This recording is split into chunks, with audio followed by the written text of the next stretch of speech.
there are no secrets anymore. And if remixing a single memory can change a man's life,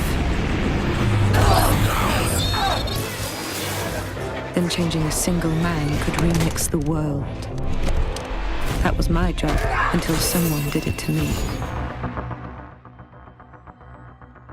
So how do we tell a story with, you know, a character that has lost her memory? It's you know, people sometimes say that it's cliché to have someone who has lost their memory in a video game. Well, having lost your memory is not cliché. You know, the question is, what story do you tell? You know, there are and how do you tell that story? There are, you know, there have been love stories for thousands of years, and yet we still have movies coming out with, you know, the same love stories of we're together, we're not together anymore, we get back together. Numerous, you know, action movies with terrorists and you know, it's always the same thing. But Die Hard is better than, you know, than many of those movies because it's different, you know, and it has a given angle and a great character. And so yeah, I don't think it's cliche to tell that kind of story, but it fits totally with the theme of our game. The reference game, you know, is a very dangerous game to play for me as a developer, but I take those references as a compliment, so thank you very much. But we're not open world. We have a linear narrative and level design structure, which is a conscious choice that we make to keep as much control over the emotions and the events that the player goes through. So although there will be, you know, some elements of exploration to recover all the collectibles and the memories are hidden in the city, this is still a linear storyline, and there is no parkour and linear level design, first and foremost.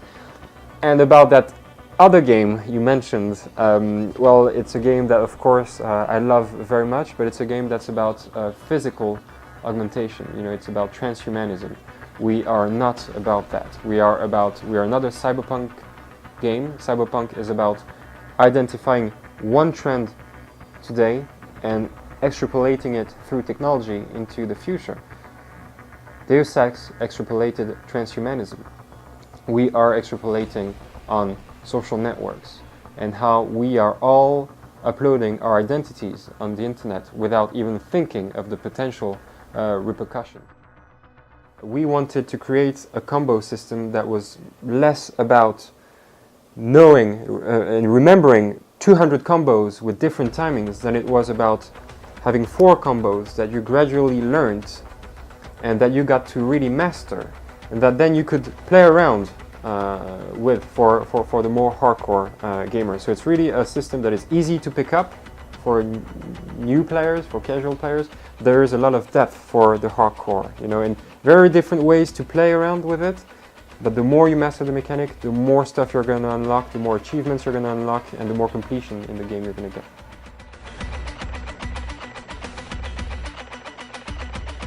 So the background of New Paris is that there have been several wars throughout the world in 2084, and the latest one has basically there have been wars, and there have been many exodus. You know, many people have fled throughout the entire globe, and global warming is playing a big role in that as well.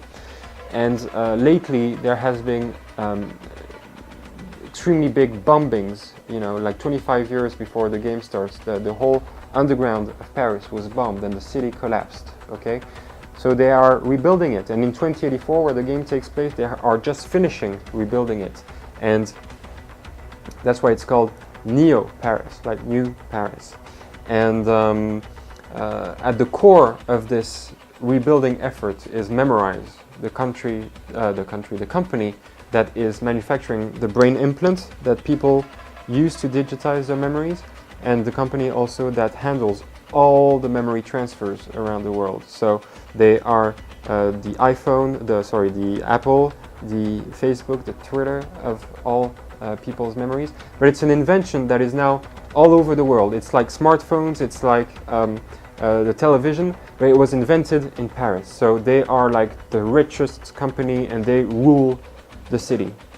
and you get to fight against them. So Nilin is going melee combat, and she has all her punches and kicks that she will remember and that you get to assign yourself in the combo lab. There are no weapons except the spammer, which she carries on her arm. And so first of all, you know, she carries a hunt glove, okay? And the hunt glove is what she uses to dive into people's memories, steal their memories, remix their memories. But on top of that comes another device called the spammer, you know, because people are all connected. There is a lot of data floating around, you know, like Wi-Fi data floating in the air. So she gathers that in her fist, and she's able to fire it at other people's interfaces, causing damage and stunning them for a while. So that's her supporting mid-range weapon in the game, and she will also be able to upgrade it with different devices, but that we'll show you later. The frame rate is definitely important for gameplay, whether or not, you know, the more you have, I think after a certain threshold, you know, it really becomes important for competitive gamers, but for regular people like you and I with normal eyes and normal brains, you know, 30 on the console is already good.